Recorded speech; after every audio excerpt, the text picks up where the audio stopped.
The serial killer known as Son of Sam terrorized New York City from 1976 to 1977.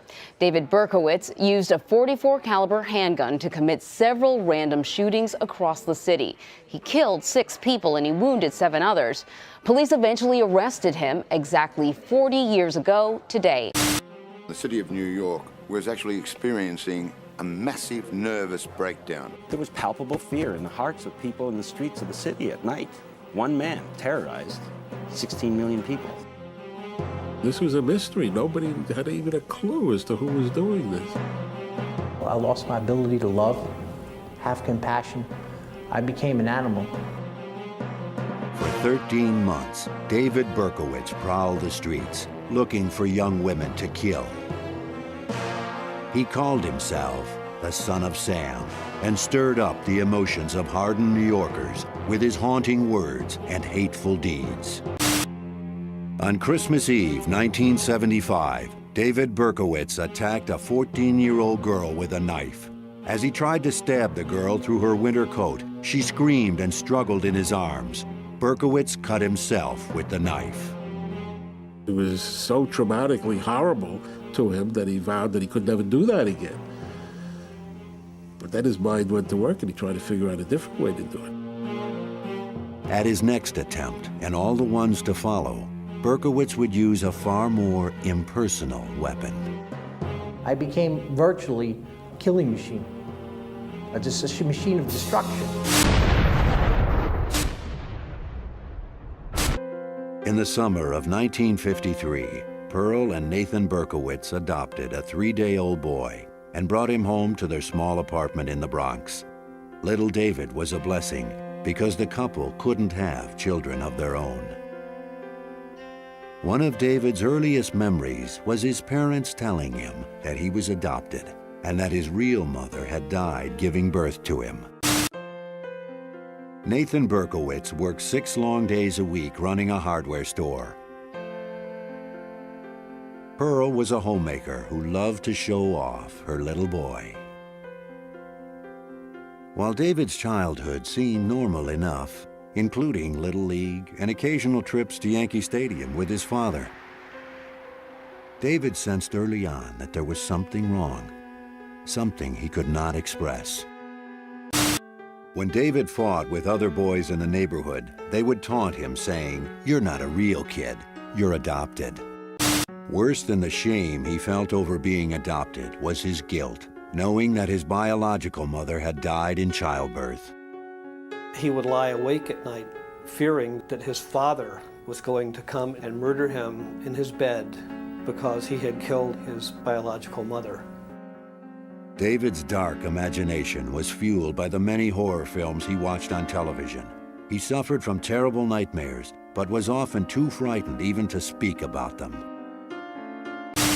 I would have these seizures that would come upon me where I'd start rampaging through the house and throwing things down and rolling on the floor. Sometimes my dad had to just grab hold of me and pin me down to the floor till these seizures stopped. I just loved the darkness. There was something in me that just craved the darkness.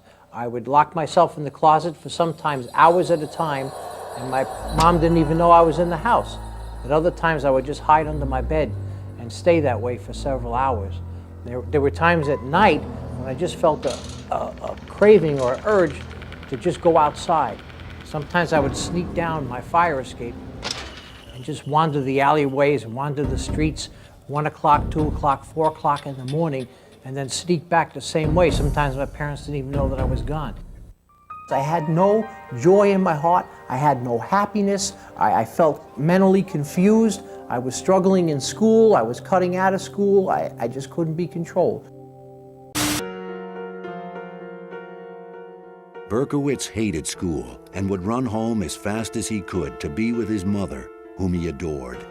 She was only too happy to dote on her only child. David, in turn, secretly poisoned his mother's parakeet to eliminate what he regarded as a rival for her affections. She never suspected her little angel. Despite David's adoration for his mother, he could also be cruel to her. The only person he really felt close to in the whole world wasted away in the cancer ward and then died. David cried for days. I was a lot closer to my mom than I was to my dad. My dad, I mean, he had to work all the time, 6 days a week. It wasn't his fault. And then I had trouble, lots of trouble all through my youth, you know, emotional problems and things, mental problems. And when she died, of course, then I lost everything. The 18-year-old Berkowitz enlisted in the Army. He was full of patriotic fervor and fantasized about dying a heroic death in Vietnam. Instead, he was shipped to Korea and qualified as a sharpshooter with an M16 rifle. He tried to find a girlfriend among the Korean prostitutes who hung around the base, but he found the effort degrading. David wrote to his father, apologizing for being a burden and amounting to nothing in society. He wrote that he was sorry he turned out the way he did, stupid, hateful, ugly, destructive. Berkowitz begged his father to pretend he never had a son, to forget that he even existed. Nathan remarried and decided to move to Florida and retire. Berkowitz resented his new stepmother and her daughter for invading his home and taking away his father. The 21-year-old began to feel that there was a mysterious force around him that repelled people. He referred to himself as der Schmutz, Yiddish for dirty one. His world was rapidly shrinking. Berkowitz moved into his own apartment and got a job as a warehouse security guard on the docks of the west side of Manhattan. From the depths of his loneliness, he began to think about the birth mother he never knew, the one whose death weighed on his conscience. Berkowitz would soon unravel the mystery of who he really was. What he found would propel him onto the street in search of blood. David Berkowitz began a desperate quest at the age of 21 to find out exactly whose son he really was. But instead of saving him from his misery, his journey to discover his birth parents would launch Berkowitz on a year-long killing spree. Berkowitz called his adoptive father, Nathan, and demanded the truth. Nathan broke the news that David's birth mother was in fact alive. He explained that the adoption experts had advised against revealing the truth. Berkowitz was stunned. In an instant, he was delivered from a lifetime of guilt. He had not caused his mother's death after all. Berkowitz's adoption papers said that his real name was Richard David Falco, and that his parents were Betty and Tony Falco. He searched for them for months, but he kept hitting dead ends. Frustrated and lonely, Berkowitz, who had tried during his Army years to find comfort in religion, now joined a cult of Satan worshippers. Berkowitz enjoyed the late-night rituals in the woods, the chanting, the drugs, and the opportunity to meet girls. He connected easily to the dark forces that the group worshipped. He even made a blood pact to serve the devil. I was chanting the names of Lucifer over and over, and I was calling out to him. I said, son of the morning, and prince, my Lord, come into me right now, take control of this vessel. And I felt like I was being emptied of my own personality, and that something else somehow was coming in. The group gave Berkowitz a sense of belonging to a family, and he eagerly accepted their mission. I was lonely, I had no real companionship, and I was invited to a party one day. I went to the party, this was in the Bronx. A couple of guys said, hey, listen, you're looking for a girl or something, you're looking for a good time, we got some friends that meet in a park nearby. So I went over to the park, and we went deep into the woods. This was Pelham Bay Park in the Bronx. And they had like a small fire going, and a lot of people were drinking. They were singing, some people were chanting, and I says, well, what is this, And I began to meet some of the people, and they says, well, we're pagans, we're witches, and we come out here to have a good time. But they were the ones that introduced me to Satanism. We had circles, we had the pentagrams that they made right there in the woods, in the high weeds, in the swampy area, and we would just call upon these different powers. They said, call upon these angels. Later on, I found out that these were really demons that we were calling upon. but I would do these rituals and meditate, and you could feel this surge of energy come upon you. Things began to change within me.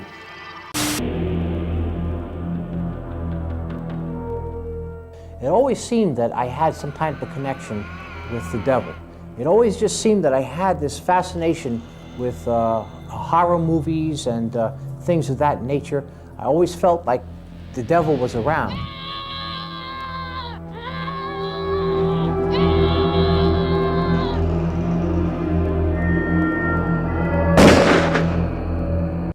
We had worshipped a powerful occultic deity named Samhain.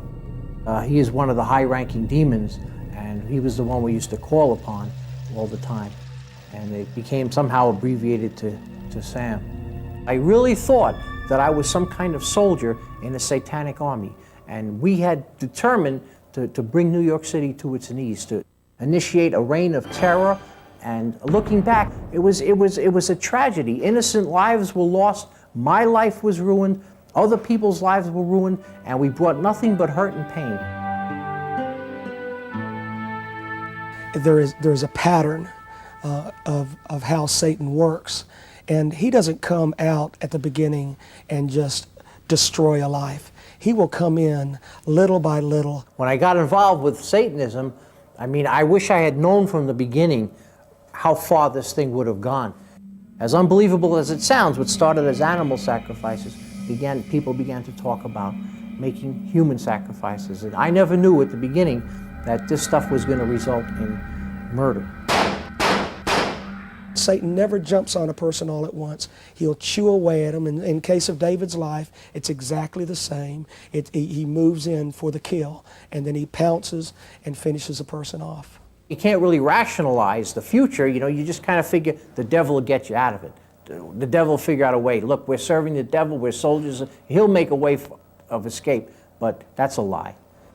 I began to realize that the devil was not going to get me out of this thing when I was sentenced to more than 300 consecutive years in prison, which means that theoretically I'll be in here forever. It seemed so innocent at the start, but the devil, he didn't tell you what the end was going to be, that it was going to cost me my very life. And at that time, it was too late. When I grew up, you know, I had no real fear of God, no real respect for God. I didn't know anything about him. And I just did whatever I felt like doing, whatever felt good. But I had no idea that there would really be a consequence for those actions. I mean, I know that if you did something wrong and you got caught, you're going to be punished. But you know, when you do something, you think, yeah, I'm going to get away with this. Nobody's going to catch me. No matter what you're doing, no matter where you've been, no matter what you've done, it's already been seen. It's already been tabulated. It's already been written down. His other mission, to track down his biological parents, was finally accomplished after a year of searching. When he first spoke on the phone with his birth mother, Betty Falco, David's expectations soared. Berkowitz hid his disappointment and told Betty that he loved her and forgave her because he knew she must have had a good reason for giving him up. Betty revealed to David that Tony Falco wasn't his real father. Betty Falco had secrets too.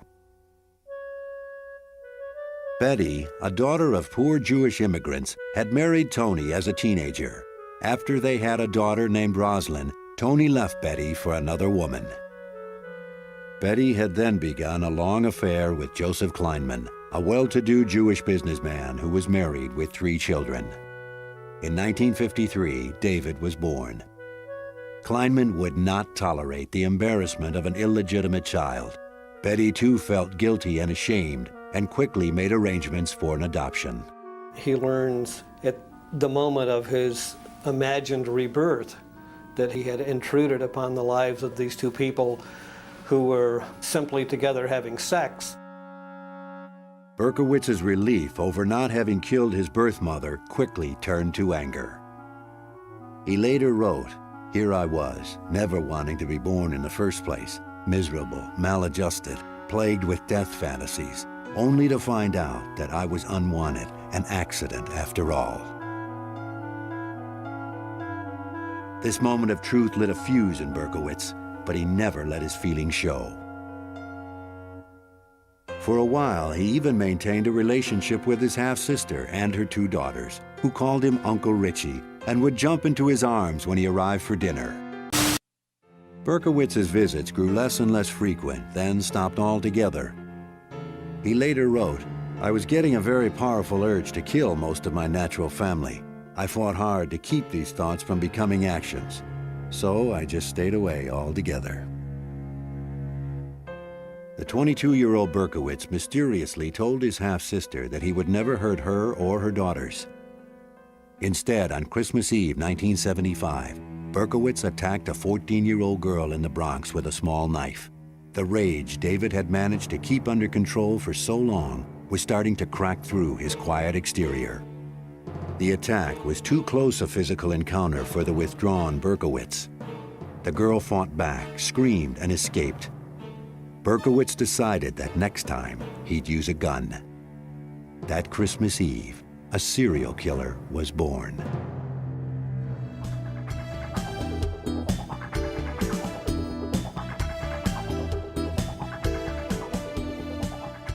In the bicentennial spring of 1976, Berkowitz was still working as a night watchman, but he complained that he couldn't sleep during the day because of howling dogs belonging to his landlord. He quit his job and moved to an apartment on the Hudson River outside the city, only to find more incessantly barking dogs in his new neighborhood. From 1976 to 1977, Berkowitz drove a taxi, worked in the post office, and tried to live with his paranoid feelings. He would often drive to the beach and sleep in his car for a few hours of peace. At the beach, David took long walks trying to sort out his scrambled mind. One day, he made a decision. As he later explained in a letter, "I was determined that I must slay a woman for revenge purposes. For all the suffering, mental suffering, they caused me." The 23-year-old Berkowitz paid a brief visit to his adoptive father in Florida. Nathan witnessed his son staring in the mirror, pounding his head with his hands. He tried to get David psychiatric help, but the young man refused, saying no one could help him, that it was too late. When Berkowitz left Florida, his vengeful fantasies grew more concrete. He drove to Houston to visit an old Army buddy who innocently helped Berkowitz buy a .44 caliber Bulldog revolver to protect himself, Berkowitz said on the long trip back to New York. Out of the darkness of his rage, the weapon was his final solution. In his tormented mind, the barking of the dogs became unbearable. With his anger and sexual frustrations mounting, it was just a matter of time before Berkowitz would express himself with his gun. Before I came to know the Lord, my flesh was just going crazy and had no control over anything and didn't even try to control it. You know, back then, I committed some very serious crimes. Six murders, injured a lot of people.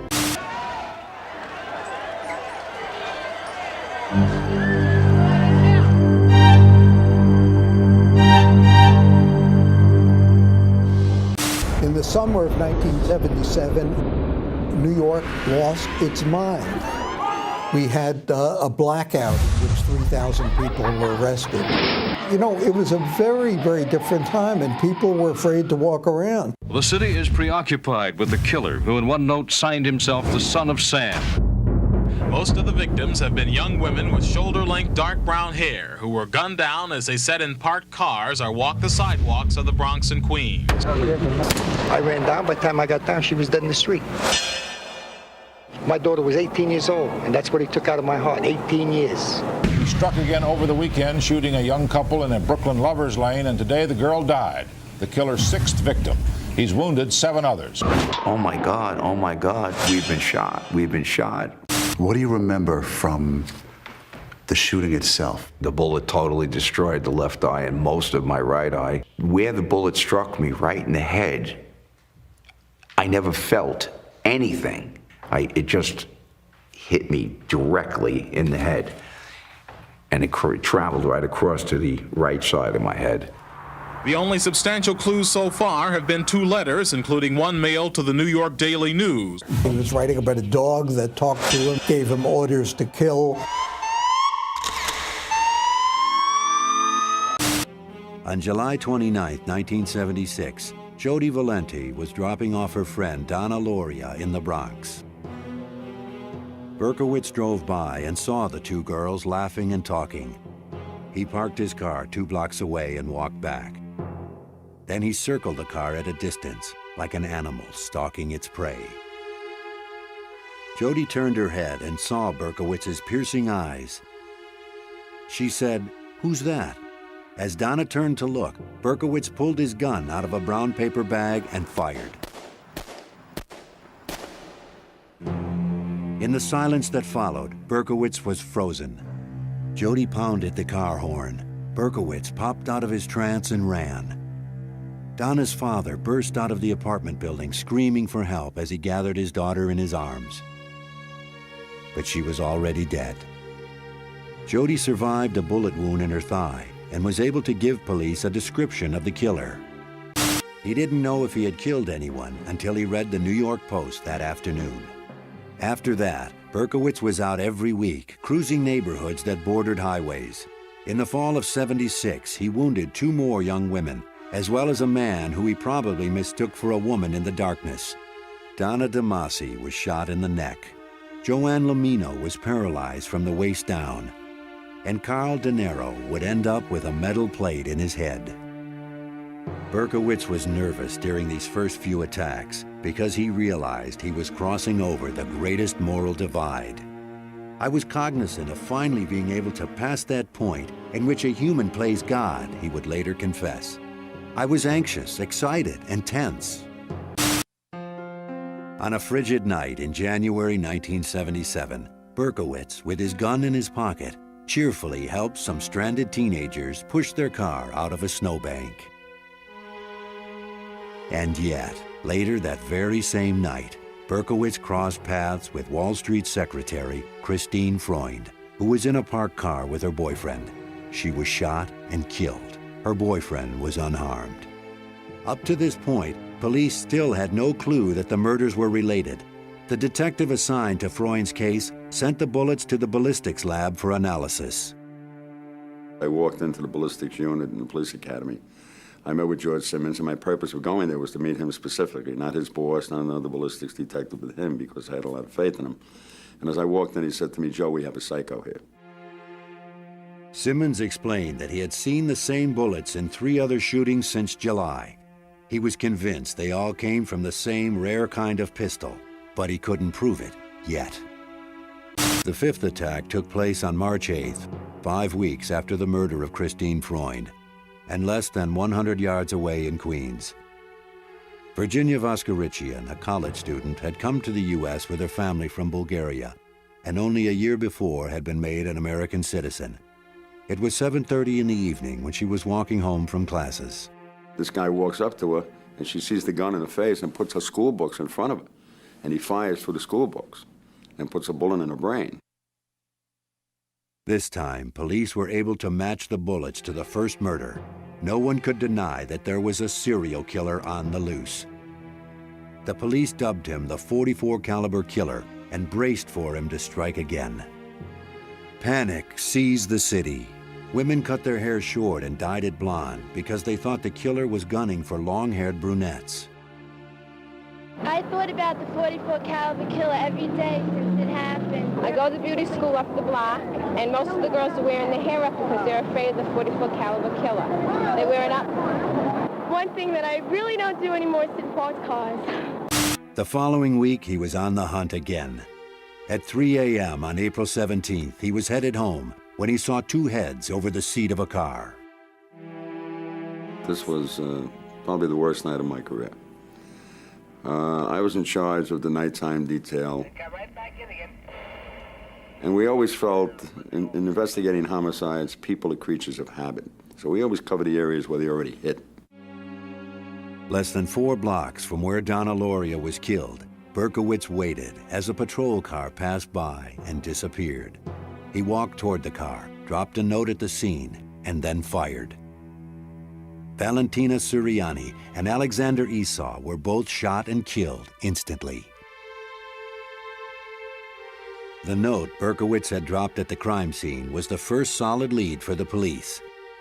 It said, "I am deeply hurt by your calling me a woman hater. I am not, but I am a monster. I am the son of Sam." "I love to hunt," he wrote, "prowling the streets looking for fair game, tasty meat. I don't want to kill anymore. No, sir, no more. But I must honor thy father. I want to make love to the world. I love people. I don't belong on earth." He ended with a warning. "Let me haunt you with these words. I'll be back. I'll be back." Berkowitz had raised the stakes, and police responded. A task force was formed to coordinate the search for the killer. It was the most extensive manhunt in the history of New York. Somebody came up with the theory that the MO of this particular shooter was exactly the same as the scenario on Starsky and Hutch. We sat and watched every Starsky and Hutch episode. That's how minute we got about this thing. A few days after Valentina and Alexander were murdered, Berkowitz wrote another letter to Sam Carr, saying that his life was destroyed and he had nothing to lose anymore. "I can see there shall be no peace in my life until I end yours." A week later, Berkowitz shot and wounded Sam Carr's dog. The New York papers appealed to him to turn himself in. Berkowitz responded with a dark, chilling poem to the Daily News. It read, "Hello from the gutters of New York City, which are filled with dog manure, vomit, stale wine, urine, and blood. I am still here, like a spirit roaming the night, thirsty, hungry, seldom stopping to rest, anxious to please Sam. I love my work. Now the void has been filled." On June 26, 1977, Berkowitz staked out a disco in Queens. Sal Lupo and Judy Placido were wounded but survived. Because he was faceless, because he was coming out of the shadows, because he would strike from behind, everybody figured anywhere they were, this guy could be over the hedge or around the corner, waiting to get you.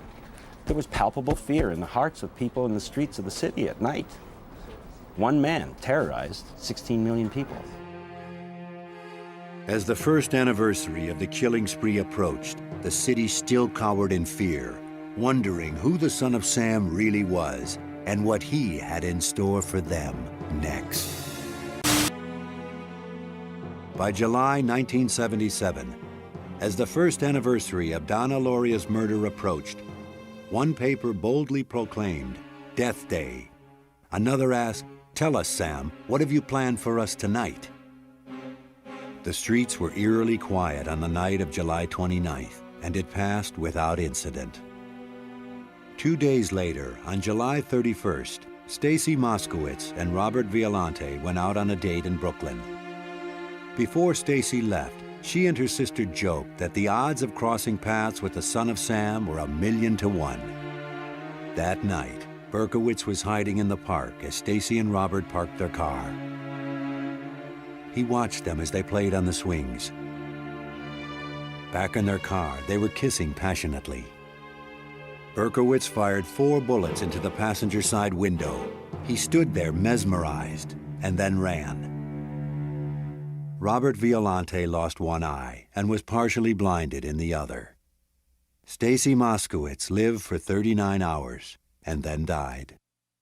The entire city felt they'd lost a child. And the atmosphere the next day of the city changed from this terror to an anger and sympathy. You know, we're gonna get you, you son of a bitch. Whatever happens, we're gonna get you. By now, Son of Sam was so notorious that Stacy's murder made headlines all over the world.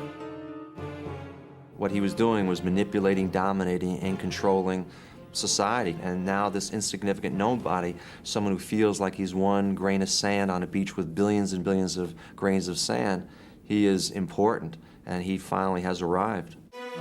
It was only then that the son of Sam gave police the clue that would lead to his arrest. The night he killed Stacy Moskowitz, Berkowitz watched the police write him a ticket for parking his Ford next to a fire hydrant. A week later, he dutifully paid the ticket by mail. The police traced the license plate cited on the ticket to the name David Berkowitz.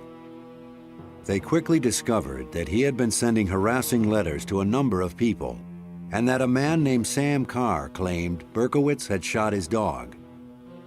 Out of a pile of hundreds of tips and complaints from the public, Berkowitz's name appeared 3 times.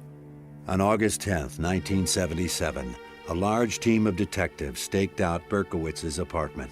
The end was anticlimactic. Berkowitz walked out of the apartment building with a brown paper bag and got into his car. A detective approached the car and told him to freeze. Berkowitz turned around and said, "Well, you finally got me." The officer asked, "Who do I have?" Berkowitz said matter-of-factly, "The son of Sam." On the seat next to him in a brown paper bag is the .44 caliber gun that did all the shootings. No resistance, no shootout, no nothing. You got me. You got the son of Sam. The police brought him in for questioning, and the media descended on them. He came almost in a spotlight. There was a surreal feeling about it. We're finally putting a face to horror and terror. Berkowitz confessed to all of the son of Sam murders, revealing details that only the killer could know. He enjoyed talking about it. He enjoyed being able to give us what we and he only knew.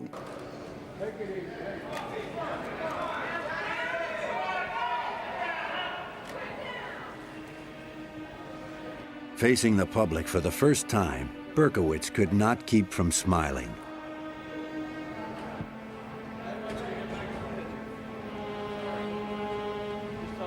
Berkowitz showed no obvious sign of his dark, vengeful interior. He was cooperative and polite. When detectives asked him why he had paid his parking ticket, he responded, "Because I am a law-abiding citizen." 6 innocent young people dead, many others seriously wounded. With his capture, the mysterious identity of the son of Sam was made known to the nation. His name, David Berkowitz. Time magazine said that few killers have seemed as psychotic as David Berkowitz. One key investigator on the case called him loony, wacko, gone. But the courts ruled that he was sane. And after pleading guilty, without a trial, David Berkowitz was condemned to 6 consecutive life sentences with no chance of parole. At a news conference, Nathan Berkowitz, now 68 years old, expressed his grief for the families of the victims. Did you have any possible thought it might be David? No, I did not. Upon learning that it is allegedly he, what was your immediate reaction, and how did you get the news? I cried. I think that's enough, gentlemen, with respect to any further. Berkowitz said he had been ordered to kill by demons originating from his neighbor Sam Carr, who he claimed was the devil in human form. For 8 months, Berkowitz was held in a bare-tiled room in the prison ward of the Kings County Hospital. A hearing was scheduled to determine if he was mentally fit to proceed to trial. During the first few weeks of his incarceration, guards reported that the son of Sam ate like a horse and slept like a baby. He rarely got upset and seemed to be indifferent to his plight. In tape-recorded interviews with psychiatrists, the son of Sam tried to explain himself. And I had nothing against these victims. Who were these people to me? They were just people. I didn't hate them. I wasn't angry against them. So why did he do it? Well, Sam did it through me. He used me. He made me go out there and do it. I did it for him, for blood. Right outside Berkowitz's window at the Kings County Hospital, a death rally was staged. Many New Yorkers were filled with bitter hatred for Berkowitz, but none more so than the parents of the 6 murdered and 7 wounded young adults. After I saw what had happened to my boy's left eye, I had wished that his eyes could be taken out of his head for Robert's sake. And I hope he lives a long time with this in his heart. And I hope he never has a minute's peace. Never. Never. Just once I want to get my hands around his throat. He took something from me. So wouldn't you feel the same way? You'd want to get revenge, wouldn't you? And if anybody tells me no, I tell them they're sick. Mike Loria and millions of other New Yorkers, and I have to say myself too, said, you know, yeah, he's got problems, mental problems, but he deserves to die. He deserves to die for what he did. Sitting in his cell, Berkowitz began to feel the same way. Suicidal feelings overwhelmed him. In a letter, he wrote that he was a cursed person beyond hope. The court ruled that Berkowitz was fit to stand trial. Ignoring his lawyer's advice, Berkowitz decided to plead guilty and be punished for his crimes. He asked to be put away forever so he would not kill again. Berkowitz wrote to his father, begging him to accept his decision to plead guilty. Once again, he told his father, "I failed you, but it's over now. Please, let me have a little peace." In May 1978, the son of Sam pleaded guilty to 6 murders. A few weeks later, on the day of his sentencing, David threw a tantrum and broke the restraints on his straitjacket. The officers subdued Berkowitz and brought him into the courtroom. They bring him into court, and he's subdued, but he looks around, he spots Nasa Moskowitz, and he starts yelling at her, "Stacy was a whore! Stacy was a whore!" Before they could drag him out, Berkowitz screamed, "That's right, I'd kill her again. I'd kill them all again."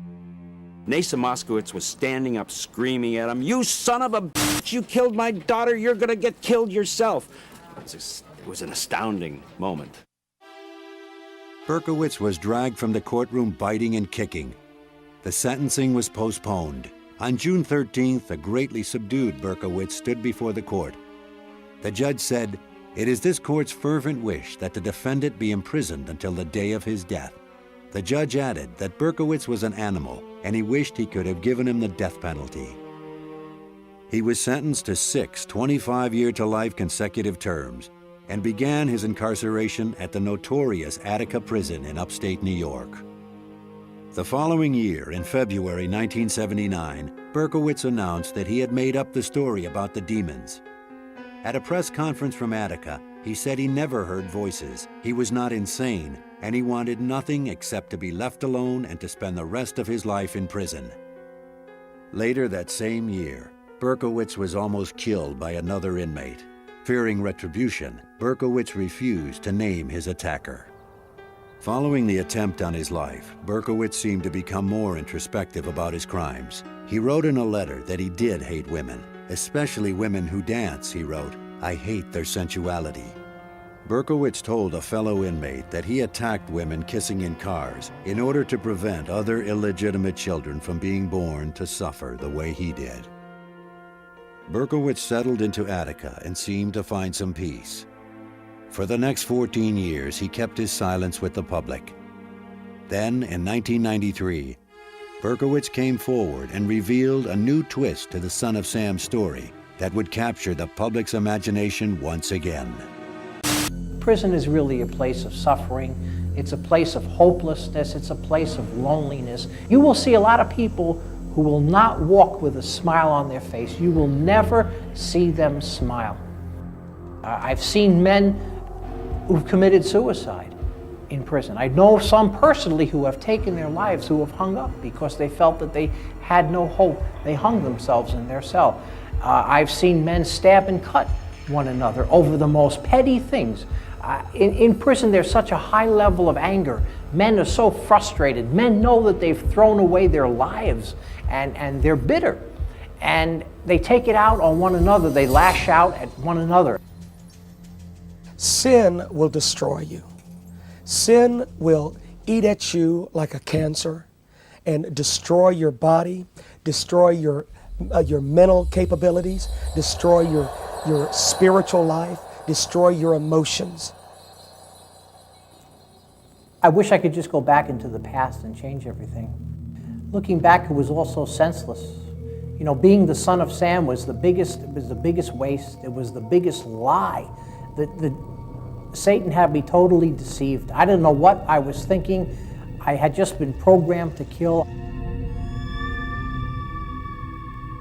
I hurt innocent people, and I took innocent lives. And that really gets to me, you know. I got like great heaviness and continual sorrow in my heart over the lives that were destroyed through my own foolishness. And I have no excuse to make, you know. I have nobody I can put the blame on but myself. I don't think people can understand the depth of Satan's wickedness towards the human race, that how much he hates the human race and God's creation, and how he's so set on destroying people, and the younger he can get people, the more advantageous to him. I started out just dabbling in things, just toying with things, and I got burnt real bad. I know that the devil has a plan and a purpose for every person's life, and that is to destroy that person, to take that person to hell, to keep that person blinded to the dangers of the things that they're doing, and eventually to steal their soul.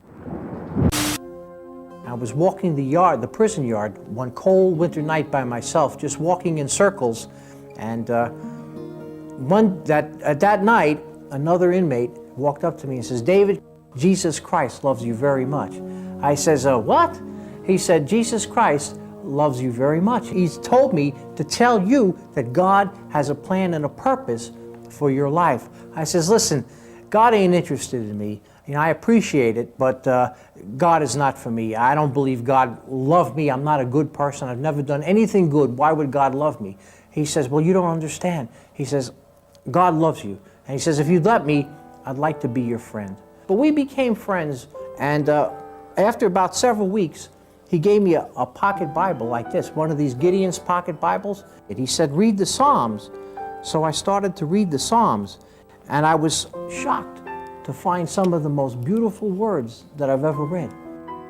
And all these things began to touch my heart. Like, for example, in Psalm 18, I never heard these words before. It says, "I will love you, O Lord, my strength. The Lord is my rock and my fortress and my deliverer, my God in whom I will trust. He's my shield and the horn of my salvation, my stronghold. I will call upon the Lord who is worthy to be praised. So shall I be saved from my enemies." And I was reading this and thinking, my enemies? I says, yeah, I got a lot of enemies, because in prison, I was threatened a number of times. You know, I had to stand my ground. And one time, as you can see, a guy tried to cut my throat. When I was in Attica Correctional Facility in 1979, a guy had a razor blade and he snuck me. All these years, the devil had my mind. I mean, I gave up on life. I gave up on everything. I said, you know, my attitude was, "I'll leave me alone, man. I'm here in prison to die, and that's it." Well, I began to read these things for the first time in my life. And it says here in Psalm 18, verse 6, for example, "In my distress, I called on the Lord, and I cried out to my God, and he heard my voice from his temple, and my cry came before him, even to his ears." And I says, wow, you know, God hears. One night, I was in my cell, and it was near midnight, and I was reading the Bible. I don't even remember what passage it was, what psalm, but suddenly I just felt this overwhelming urge to just open up. I just felt something come upon me where I says, "God, you know, I can't take this anymore. God, if you're real, if you're around, if you're out there, if you want anything to do with me, I don't know, but I'm just sick of the way I lived. I'm sick of the way I lived my life. I'm sick of all the torment that I went through. I'm sick of all the hatred. I'm sick of having to live with knowing that I hurt innocent people, knowing that I destroyed lives. I'm sick of the devil. I'm sick of being lied to. I don't give a darn anymore. If you're interested in me, if you could hear me, you know, let me just start pouring my heart out to you."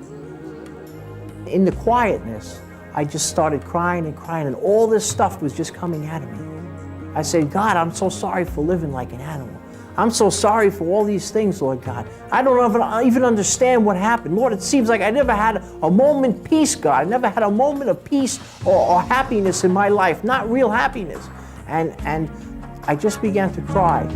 Maurice Dubois. It's an honor to meet you, sir. Glad to meet you. Thank you for talking with us. Sure, okay. It's a big step, you know. I have my misgivings and nervousness and all those other things. But, understood. Is this a special place for you? Yeah, it is. Yeah, it's a place of refuge.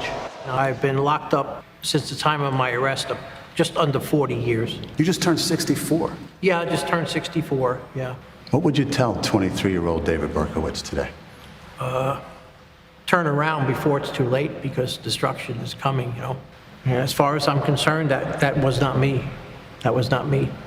That name, I hate that name. I despise that name. Which name? That moniker, Son of Sam. That was a demon. The devil blinds us to the consequences of sin, and as we move along, it gets harder and harder to come to God as time goes on. If you think that you say to yourself, well, I'll just wait for another day, or hey man, I want to have my fun first, or I want to party down and this or that, the devil has a trick for you. I've heard every excuse in the world for a person not giving their life to Christ. A classic with young people is, I've got plenty of time. Well, that's a lie from the devil. He'll say that you have plenty of time. And he'll say, you know, the way of Christ is right, but give it some time. Give it some time. And sure enough, we give it too much time, and we end up in the grave before we make that decision. God is in the ghetto. He's in the suburbs. He's everywhere calling people to himself. And every person needs to know that they have to make a decision. This is a serious matter. It's a matter of life and death. Many of you that are hearing this message, you're not going to listen to what I say. And maybe perhaps in a short time, you're going to leave this world. Maybe some of you are going to die violently on the streets. Maybe some of you are going to overdose on drugs or die in some car wreck as a result of alcohol abuse. At one time, these hands were being used by the devil to destroy. But I thank God today for his great mercy that these hands are being used to touch lives. Sometimes I just get so happy and so thankful of what Jesus Christ has done in my life. Here I am, a murderer, a man locked behind prison walls now for 19 years. And yet God has shown me that he was willing to forgive me and give me a whole new life. Today, God is using me here in the prison to minister to other men, to give them a message of hope, to give them a message of encouragement, to let them know that Jesus Christ wants to help them, that Jesus Christ can set them free from sin's power, that Jesus Christ can give them a life, that Jesus Christ can rebuild their broken lives, and he will put the pieces back together. If God will save someone like me, a murderer, and make me into a minister today, he'll do that for anybody. He can say nobody is beyond the hope of God's outstretched hands. Nobody is beyond the hope of God's love.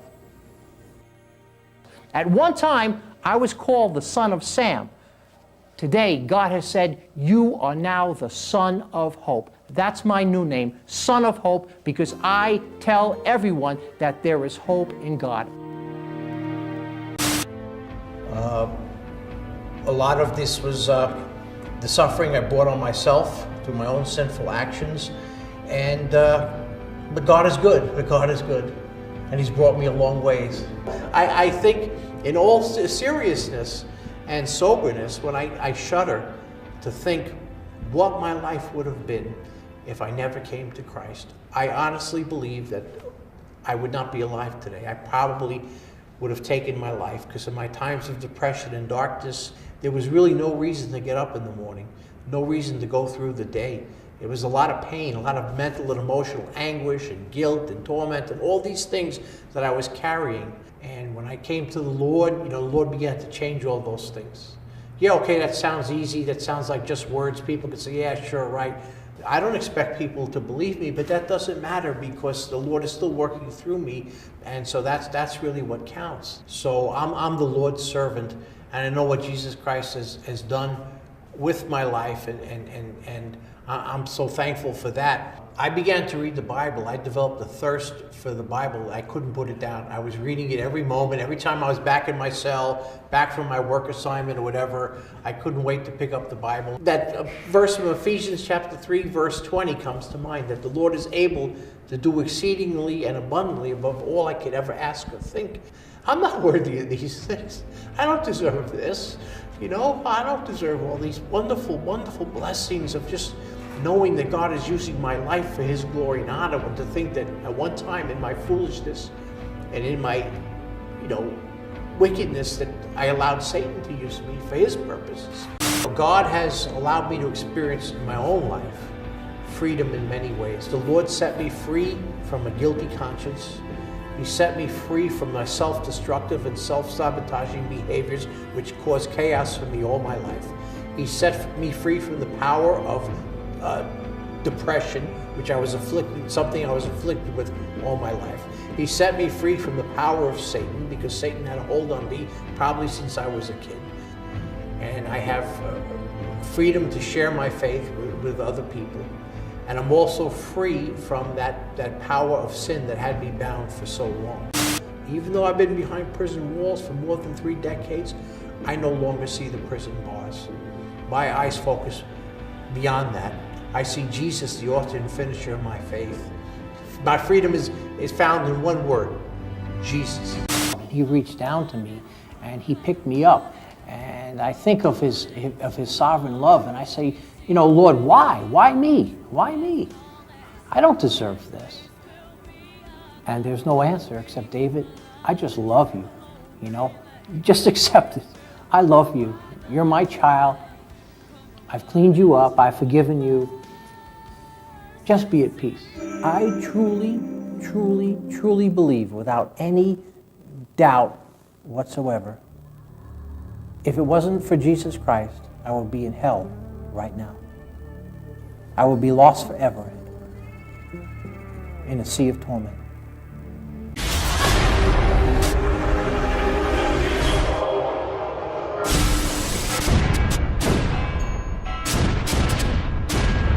Little children, it is the last time. And as ye have heard that an Antichrist shall come, even now are there many Antichrists, whereby we know that it is the last time.